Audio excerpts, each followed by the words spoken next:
그러니까 예를 들면 옛날에는 이렇게 뭐 슬개골 탈구 수술을 한다 그러면 당연히 홈을 파야 되는 거 아니야? 홈을 파서 이렇게 슬개골을 이 안에 이렇게 넣어줘야 된다라고 생각했거든요. 그러니까 슬개골이 이거고 이게 이렇게 빠져 있는 거니까 여기를 세게 파서 세게 묶는 수술이라고 생각하고 막 그랬는데 그런 수술을 만약에 현재 레오한테 하면 난리 나요. 왜냐면 레오는 이렇게 뼈가 아직도 성장판이 완전히 안 닫혔기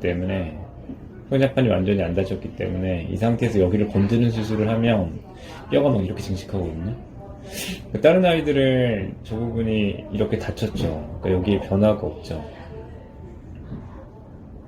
어떤 변화도 없고 레오는 여기 막 선이 거져 있는 거예요. 예. 뼈가 안 붙은 거고 유압이 안 된 거고 그리고 여기도 이런 식으로 선들이 있고 원래 다른 친구는 없잖아요. 그러네요. 그래서 이게 있다는 얘기는 여기를 건드는 순간 홈을 안 만드는 수술을 이렇게 하는 순간 되게 난리난 상황이 와서 병원에서는 재발이 없다라고 하는데 5년 후에 관절염이 폭발적으로 진행한다든가 뭐 잘 못 걷는다든가 이런 일들이 있어서 다양한 보고들이 되고 있는데 이것저것 다 했을 때 가장 이유가 좋았던 거는 좀 이해가 안 가시겠지만 이렇게 막 수술을 침습적으로 하고 뭔가 이렇게 홈을 만드는 거거든요. 없던 홈을 우리 레오한테 만들고 이런 수술이 아니라 좀 들건드는 수술이 오히려 더 좋아요. 그러니까 사람도 관절 수술은 너무 함부로 너무 세게 하지 않듯이 막 이렇게 연골을 건들고 이런 수술은 레오한테는 뼈 성장이 다 마치고 하셔야 돼요. 그래서 2번 하는 거예요. 그러니까 강아지가 사람하고 되게 다른 점은 지금부터 3개월만 지나도 이거 성장판 닫히거든요. 3개월 만에. 그러니까 우리 강아지들은 여자아이들이 막 8개월 때 생리하거든요. 8개월인데 사람으로 따지면 그러면 14살 됐다는 얘기니까 지금부터 한두 달이 되게 커요, 레오한테. 수술을 그러면 기다렸다가 한 번에 하지 이 생각을 당연히 합리적으로 하실 수 있는데 그것도 이제 그런 선택도 해봤는데 수의사들이 아까 얘기한 것처럼 2달 지나는 게 사람으로 따지면 한 2년 지나는 거다 보니까 뼈가 확 휘어서 와요. 2달 만에. 그럼 또 못 고쳐요. 그러면 또 말이 안 되는 수술을 하라 그래요. 어제 수술한 애도 그런데, 그러니까 예를 들면, 어제 수술한 아이처럼 안 되려고 하는 건데, 2번에 수술하는 건데, 어제 수술한 아이도 어차피 수술 2번 했거든요. 여기 사진 보시면, 11개월에 오셨는데도 얘는 더 심하게 태어났어요, 레오보다. 완전 휘었죠. 어우, 얘는 휘었네. 휘었죠. 이것도 쉬고, 이것도 쉬고. 네. 그럼 이게 2개월 전에 어땠을 것 같아요? 이 아이가 9개월일 때는. 이렇게 아니었다는 얘기죠, 이게. 그러면 이해가 안 가죠. 지금 수술하라는 게. 뼈가 아니었으니까 하라는 거예요. 이렇게 안 되려고. 무슨 말씀이죠? 이렇게 되면 수술을 어떻게 받으셔야 되냐면, 2번 수술해서 이렇게 돼요. 휘어진 거 폈죠? 커. 이거 너무 커. 일단은 위험하고, 뼈를 잘라서 버려요. 무슨 말이에요? 뼈를 새로 맞추기 너무 큰 수술이에요. 너무 크고, 아이가 너무 아프고, 비용도 말도 안 되고, 그냥 다 이런 수술. 그래서, 그냥 지금 2번 하는 게 좀 받아들이기 어려운데 저렇게 안 되려고 하는 거. 근데 지금 만나서 의료진이 다행이라고 하는 점은 불과 2년 전만 해도 10년 넘게 활착으로 갈았는데 그렇게 배웠고, 왜냐면 성장판이 열렸을 때 활착후 성형을 하는 방법에 대한 연구들이 있었기 때문에 5개월령은 이런 식으로 연골을 갈아서 수술을 했는데 외국 학회에서 우리 안 한다는 거예요, 그 연자가. 근데 그게 맞았어요. 저도 해보니까 안 하는 게 맞아요. 그래서 여기는 아예 안 건들고, 그리고 오늘 수술은 뭘 하겠다는 거냐면 그냥 원칙대로 하는 거. 이론적으로 가장 좋은 묶는 수술이에요. 묶는 수술. 그러니까 슬개골 탈구 이 많은 수술 중에서 뼈를 자르고 뭐 이런 걸 안 하기 위해서 수술을 2번 하는데 슬개골 탈구에 이 철심 박는 게 메인인데 이 수술하면 저희 병원 재발률이 1~2%가 낮아요. 100명 중에 1명만 재발해요.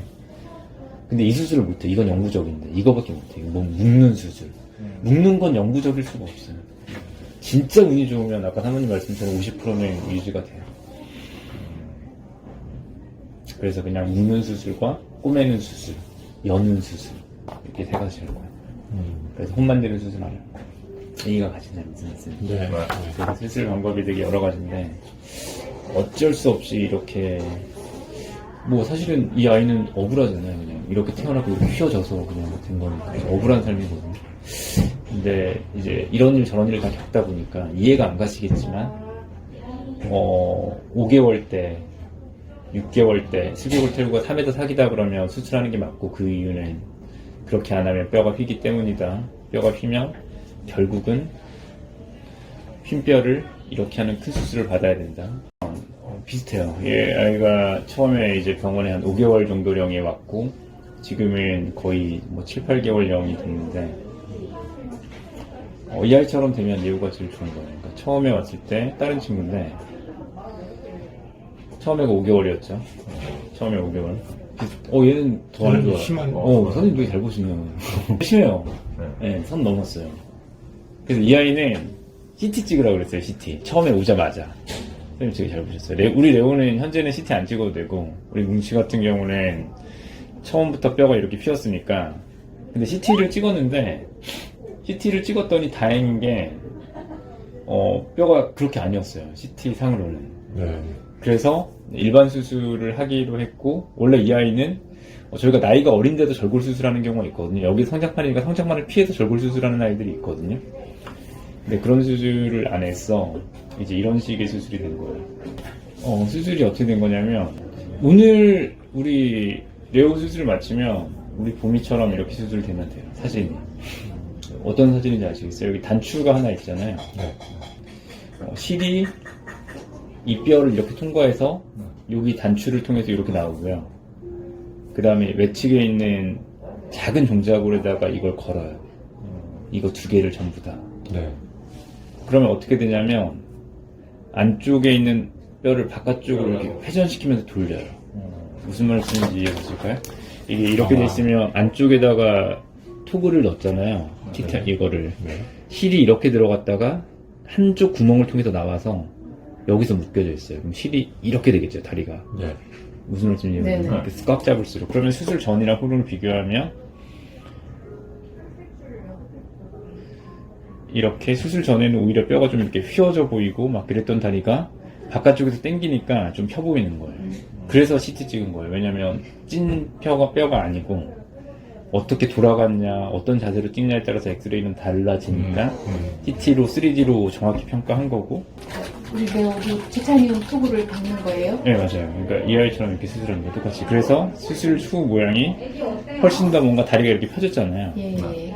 그럼 이 아이는 5개월 때 수술을 받았고요. 2달을 버텼어요. 보호자님께는 2달 버틴 거지만 사람 나이로 따지면 2년 버틴 걸 수도 있고요. 그 결과 해피하죠. 뼈가 하나도 아니었죠. 예. 슬개골은 빠져있지만. 이러면 목적의 성공이죠. 근데 티타늄 박은데 주변이 녹았죠, 뼈가. 이게 하도 짜매고 있고 뼈가 자라잖아요. 이해 가실까요? 이게 수술 전이랑 이 아이를 수술 전이랑 후랑 비교하면 수술 전에는 이렇게 성장판이 열려 있었고 지금 이게 5개월이고 7개월인데 확 다쳤어요. 물론 다 다치진 않았지만 많이 다쳤어요. 네. 이해 가실까요? 네. 네. 이게 많이 다쳤잖아요. 네. 그 얘기는 뼈가 좀 자랐다는 얘기예요. 실제로 뼈가 자랐고. 근데 뼈가 자라면 어떤 일이 벌어질까요? 이 토글로 묶어놨는데 늘어나고 막 끊어지고 그러겠죠, 그죠? 그러니까 뼈 네. 센치를 보면 이렇게 56에서 68까지 많이 자랐잖아요. 많이 큰 거예요, 이러면. 그러네요. 그죠? 많이 컸네요. 사람으로 따지면 160, 170은 된 거니까 비율로 따지면 많이 큰 거예요. 그래서 당연히 토글에 문제가 생겨요. 무슨 말씀인지 아시겠죠? 꽉 잡고 있으니까. 네. 근데 요즘 기구가 얼마나 좋냐면 끊어지진 않고 오히려 너무 뼈를 압박하고 막 이러고 있죠. 그래서 이걸 제거를 해야죠. 그래서 고민을 한 거예요. 보호자님이랑 상의를 해서 기구만 제거할지 아니면 제가 재발률 1%라고 하는 경골조면을 지금 해버릴지 를 한 건데 결론은 보호자분이랑 깊은 상담을 하고 이렇게 이 수술을 했어요. 철심 막는 수술, 토글을 제거하고. 그럼 이제 끝나요, 장점은. 아까 뭐 이거 하면 끝난다며. 근데 이거의 단점은 7개월이고 성장판이 다치긴 해서 안 자라면 컴플레인이 없을 거고, 그러니까 합병증이라든가 환자의 불만이 없을 거고, 환자에게. 근데 만약에 뼈가 자라게 되면 환자가 좀 불편할 수 있어요. 왜냐면 슬개 힘줄에 약간의 긴장이 가해지기 때문에 이게 멀어지니까. 여튼. 그래서 그냥 끝나기를 기도하고 있는 거예요. 그래도 이런 수술도 있고, 그래서 여튼 이 수술을 한 번 더 한다는 얘기예요. 그럼 이제 전부 다 이해 가시죠? 그러면 요거 제거는 머스트. 요거 하고 요거 하는 그러니까 요게 지금 더 잘하면 좀 문제가 생기죠. 생길 수 있으니까 그 시간 간격을 더 길게 늘리면 좋은데 그렇게 하지 못한 거는 요놈이 뼈를 자꾸만 압박해서 더 이상 버티기가 어려웠던 거. 네, 그러니까 늘리고 싶은데 뼈가 추가로 아니었으니까 늘려도 되는데 이게 얘가 뼈를 자극하니까 아파요. 아프고 진물 나고 염증 생기고 원래 피부에 상재균이라는 게 있으니까 계속 약간 진물처럼 나오고 그러니까 안쪽에 그걸 항생제만 먹여서는 안 되죠. 왜냐면 안쪽에 문제인 거 시그널이 있다라고 안쪽에 손상이 있다는 걸 알려주는 신호니까 그걸 자꾸 무시하면 뼈가 더 굶어가니까 그러면 이제 보호자님과 상의한 거는 우리 레오가 닥칠 수 있는 문제예요. 이거만 제거할지 그리고 뼈 다 크길 기다렸다가 철심을 할지 그게 아주 이상적이긴 한데 아니면 그냥 이거 제거하면서 철심 수술까지 해버릴지. 이 아이는 이때도 활차구 성형을 안 했네요. 이번에도 그게 맞다고요. 이건 제 얘기를 믿으셔야 돼요. 왜냐면 제가 10년 넘게 진짜 슬개골 하루에 2-3명씩 수술하면서 다 해봤더니 성장기에는 활차구 성형 안 하는 게 확실히 좋아요. 그래서 어떻게 만나면 지금 만난 게 다행이에요. 그죠? 그래서 지금 첫 번째 수술의 목적 이렇게 안 되려고 뼈가 아니려고 좀 이해 가죠. 이제 수술을 7개월 아이가 11개월 아이가 뼈가 휘었구나. 이 아이가 5개월 때 1차 수술 받았으면 아니었을 수도 있겠네. 그래서 우리나라가 이렇게까지 뼈가 휘어지는 아이가 사실 되게 드물어서 그런데 원래는 저희는 한 3에서 5개월령에 이때 선천적인 질환이니까 반드시 집 앞 병원에서 정형외과 검사를 받으셔야 돼요. 엑스를 한번 찍든 신체 검사를 해서 3-4기가 아니라는 거 한 번 받으셔야지. 이때 3-4기를 1차 수술하면 아까 아이처럼 뼈가 아니니까. 그래서 만약에 뼈가 좀 휘어져서 왔다라고 하면 아까 아이는 CT를 찍어서 괜찮다라고 한 거고 이 아이 수술이 또 말이 안 되는 수술이 돼 보이죠. 위아래를 다 얘 똑같아요. 아까 아이랑 똑같아요. CT를 찍었고요. 뼈가 휘었으니까 CT를 찍었고 CT 검사 결과 뼈가 휘었다 그래서 이렇게 휘어져 있는 뼈는 교정을 해야 된다. 슬개골 탈구가 교정이 안 돼. 뼈가 휘어진 그래서 휘어진 뼈를 교정하는 거다. 그래서 이렇게 휘어져 있던 뼈가 이렇게 맞춰진 거고 이렇게 틀어져 있던 꽈배기처럼 되어 있던 게 맞춰진 거고 그러니까 슬개골 탈구가 교정이 된 거고 그럼 이 아이는 여기 있는 수술 방법 중에서 몇 개를 했을까요? 엄청 많이 했어요. 그냥 할 수 있는 거는. 그래서 하나, 둘, 셋, 넷, 다섯, 여섯, 일곱, 여덟. 근데 이 아이가 14개월이었잖아요. 13개월이었고요. 이때 만약에 5개월, 7개월 때 1차 수술을 받았으면 안 될 수도 있으니까 2번 수술하는 거에 대한 거부감이 큰 거를 이해는 하는데 저 아이를 보면 수술을 몇 개 했냐를 보면 그죠. 그러니까 수술을 많이 할수록 좋은 게 아니란 말이에요. 그래서 첫 번째 목표는 이렇게 뼈가 아까 아이처럼 휘지 않는 게 목적이다. 근데 가장 이상적인 거는 토글로 쭉 살든가 그게 가장 이상적이고 물론 그렇게 될 확률도 충분히 있고요. 아니면 문제가 돼서 토글만 제거하고 그냥 살든가 이러면 관절 수술을 안 하는 거니까 큰 수술을 안 하는 거니까 근데 확률적으로 적어도 제 생각에 50%는 토글 제거하고 철심 수술 이번 안 했던 수술까지 할 수도 있고 뼈가 완전히 컸으면 활차구 성형할 수도 있고 슬개골 탈구는 이렇게 수십 가지 수술 중에서 선택인데 나이에 맞춰서 수술해야 되는데 이렇게 심한 아이들이 별로 없어요. 오늘 제가 쫙 보여드렸던 애들 같은 경우는 드물어요, 병원에서. 그러다 보니까 맨날 시행착오를 겪는 건데, 이제는 뭔가 분명해졌고, 가장 미국에서 앞서간다는 병원도 이렇게 원인을 찾아서, 병인론을 찾아서 진료하려고 하니까, 오늘도 레오한테 맞춤 수술을 하겠다는 얘기예요. 보호자분이 할 수 있는 최선은, 성장기가 끝나기 전까지는 과도한 운동은 추천하진 않거든요. 사람도 그렇잖아요, 그죠? 너무 성장하는 과정 중에 너무 강력한 운동을 하진 않는데, 좀 스트레칭을 하는 게 좋거든요? 그래서, 신경의 반응을 일으키는 게 좋은데, 보호자분 생각이 어때요? 이거 자세 되게 큰일 날 자세죠? 이거 말도 안 되는 자세잖아요. 두 발로 일어서 있는. 그죠? 사람에 매달리면서 두 발로 일어서는 건 자주 해요. 괜찮아요. 그러니까 이 상태로 10초를 버티라고요. 이 자세를 10초 버티는 거 괜찮아요. 괜찮아요. 근데 제가 뭐라고 그랬죠? 10초. 맥시멈. 그러니까 10초가 안 돼도 안 되고, 운동 효과가 없어요. 10초가 안 돼도. 1초는 최소한 해야 되고, 10초가 안 돼도 효과가 없고, 30초가 넘어도 또 문제가 크게 생길 수 있어요. 그러니까. 근데 그 사이로 하면 되게 큰 보약이 될 거니까. 왜냐면 아까 아버님께서 말씀하신 것처럼, 아이가, 관절이 약하게 태어났으니까, 그러면 어떻게 살아야 돼? 해결책을 빨리 제시를 해야 되잖아요. 평상시에 자기가 쓰고 싶은 근육만 쓰고 사니까 이 자세를 만들면 뭔가 쫙 폈잖아요. 네.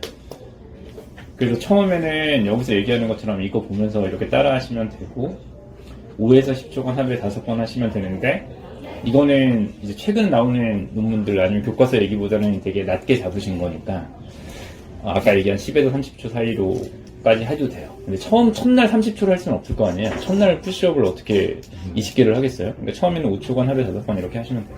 이게 대안이에요. 두 번째 대안은 그러니까 약하게 태어났으니까 안 쓰는 근육을 쓰는 게 핵심이니까. 근데 그렇다라고 해서 지금 막 등산을 하세요 이렇게 얘기할 수는 없단 말이에요. 그런 근력 운동은 나중에 12개월 지나면 하시고요. 꼭 하시고요. 등산관도 좋아요. 12개월 지나서. 추천해요, 저는. 매일 가도 좋고. 지금은 이런 거, 사이드 스텝, 옆으로 걷는 거. 그러니까 아이한테 어린 나이에 발달시켜주는 거예요. 안 쓰는 근육을. 그러니까 근육 영재, 근육 부자. 다양한 근육. 뒤로 걷기를 아이가 스스로 안 하거든요. 그러니까 햄스트링이나 이런 거를 관절에 무리 없이 근육을 강화할 수 있는 가장 좋은 운동 중에 하나예요. 말은 숄더지만 전신에 다 돈대요, 제가 보고서는. 그래서 지금 이거 2개 문자 드릴 거고. 마지막으로는 집에 이거를 사셔서 이거 2개는 기구 없이 할 수 있어요. 이거 짐으로 사라는 얘기가 절대 아니에요. 사지 마세요. 저는 슬라이드 계단에서요. 무슨 말씀인지 아시겠죠? 오늘도 하고 왔고. 이건 사셔야 돼요. 이거 까발레띠, 어질띠, 봉. 5개 사시면 돼요. 이 제품 사라는 게 아니에요. 이런 비슷한 거. 높이가 좀 높낮이 조절이 되면 좋아서 이걸 처음에는 네 감사합니다. 처음에는 아예 높이가 없어야 되고 나중엔 여기까지 뛰어넘는 거예요. 근데 얘처럼 뛰면 안 돼요. 이런 운동을 하는 게 아니고 사부작 걸어야 돼요. 이게 까발레트 어질러티라고 치니까 여기 나오네. 이런 거 보고 따라 하시면 돼요. 이렇게 천천히. 그러면 이게 안 쓰는 근육을 쓰잖아요. 그러면 얘가 이걸 인지하면서 넘어가잖아요. 그러니까 이런 거는 성장기에도 저는 추천. 그러니까 이번 수술하고 나서부터 3주 지나고 나서부터 하면 되겠다. 이번 수술하고 나서 3주 지나고 나서부터 3번에서 5번. 안 쓰는 근육을 쓰는 거 무슨 말씀이지? 그러면 우리 애기가 약하게 태어났으니까 어떻게 살아야 되냐는 근육으로 스테빌라이저, 근육으로 강화시킵시다. 근육으로 강화시키는 방법은 까발레띠 안 쓰는 근육, 옆으로 걷기 뒤로 걷기 안 쓰는 근육, 스트레칭 1번, 그 다음에 이거 2번, 이거 3번으로 하고 오늘 하루 루틴 다 합치면 15분밖에 안 돼요. 근데 그게 도움이 되니까 그러니까 뭔가 마법의 총알이 있으면 좋겠죠. 영양제 하나로 좋으면 좋겠는데 그런 거 없어요. 진짜 없어요. 사람도 그렇지. 사람도 닭가슴살 계란인자, 뻑뻑한 닭가슴살, 뻑뻑한 계란인자, 뻑뻑한 그릭 요거트 맛 하나도 없는 거. 근데 진짜 좋아요, 그러면. 무조건 드셔야 돼요. 사람도 무조건 먹어야 되고, 아이한테도 좋아요. 근데 아이가 먹어야 되는 양은 좀 제한이 있으니까, 저희 집에라면 아침에 15g, 저녁에 15g 정도?